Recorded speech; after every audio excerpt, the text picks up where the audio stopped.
and welcome to Sibling Filmery. I'm Donata. I'm Reggie. And we are at the movie theater today for a special screening of a National Geographic film called LA92. LA92. It is about, April 29th marks the 25th year of the Rodney King verdict.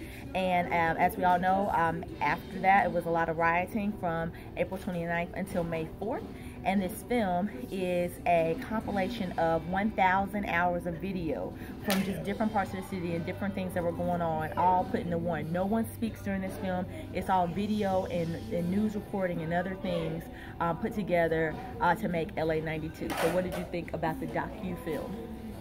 Well, pretty much what I thought it was going to be. It was deep.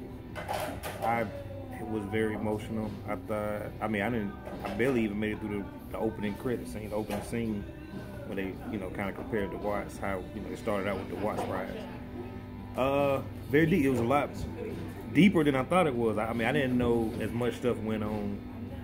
I didn't know that much stuff went on because of the Rodney King beats. It was emotional. I'll be honest with you. It was good. It was really good. I thought it was awesome.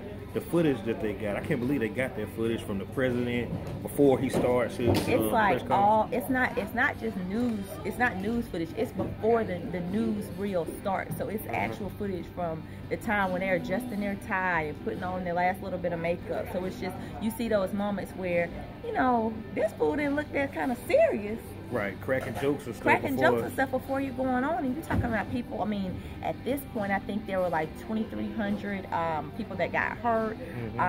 There were at least 3,000 structures on fire in LA. And my perception always about the riots was that it was just in South Central. And this opened my mind to know that it was all of Los Angeles.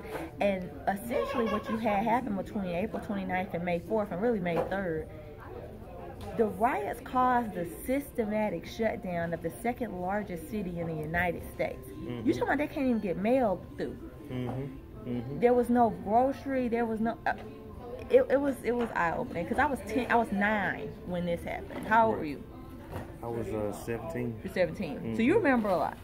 I remember a lot, but I don't remember all this. I just thought, it was the Rodney King got beaten, and then he got off. Then the cops got off, and then it was maybe I thought it was maybe one day of rioting. I didn't know it was so deep. I didn't know so many people got killed. I didn't know how explosive and dangerous it was. And it was a lot of different, many things going on. I would say definitely check it out, because it was just so much going on between Latino Americans and Black Americans, and Korean Americans and Black Americans, and white Americans and Black Americans. It was just a whole lot of different different tensions between different races, and not that much tension with Latinos, but just how they were willing to band together to clean up the city, but also it was kind of Black people saying leave the Latinos alone. They're in the same boat we are. It was a lot. Yeah, it was deep.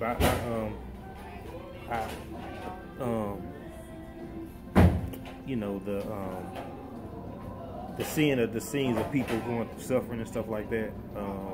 Like I said, it was pretty emotional for me. I think everybody was kind of emotional too about it. And I guess it's one of them things where when a certain group of people says enough is enough, then this type of thing can happen. And it's still civil unrest. I could see it happen again, unfortunately. I just think we need to. The scariest part and the scariest part and the best part of the film is that it starts with the Watts riots in 1965. It directly kind of loops it in and compares it to and shows how it can happen again. So it happened again in 1992, and then leaves you seeing the exact similarities of what's going on, leaving you to believe that it can happen again. Same place, same corner. And I hear now that LA has that chief that was there, he's no longer there until they have a new police chief, and there are a lot of different community greatness and great partnerships between the LAPD and community now, and I'm hearing a lot of positive stuff. So I hope they don't have it again. I hope no one does, but great thing to see. Yeah, I will say this. it seems like historically, out of great tragedy usually comes something great to the positive, you know, and it brought a lot of people together for one common goal, you know. I mean, well, it brought people together for a negative common goal too, but after the tragedy, you saw how people came together to help clean up and kind of, you know, try to bring the races together. And, you know, Koreans had a big rally, you know, they wanted to, you know, because, I mean, it's I don't know if it's stereotypical or whatever, but it seems like, you know, everything I've ever seen, the Korean and blacks don't get along in any of these movies or whatever, any kind of media I see. So it was, you know, I thought it was eye-opening and kind of heartwarming to see them, you know, try to band together, and everybody, you know, unfortunately, sometimes it takes tragedy for stuff like that to happen, which it sucks. I wish it was like, you know, start off with the positive, getting together and trying to heal each other instead of hurting each other before you heal each other.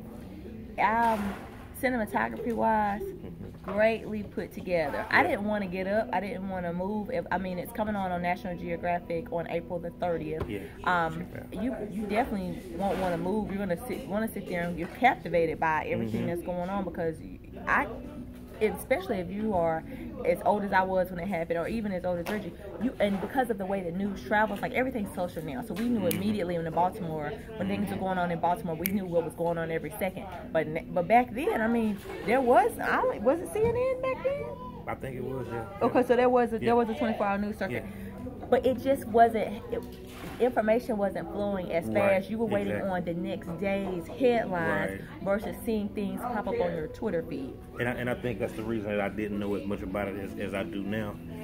Like you said, the cinematography was great. The way they directed it was awesome, because they made it seem like it was just a flow. It flowed very smooth. It literally would be like, there's a fire happening at such and such, and it would pan to maybe someone home recording that fire, and you know.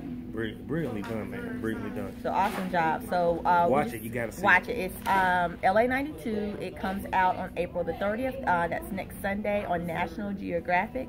We appreciate the invitation.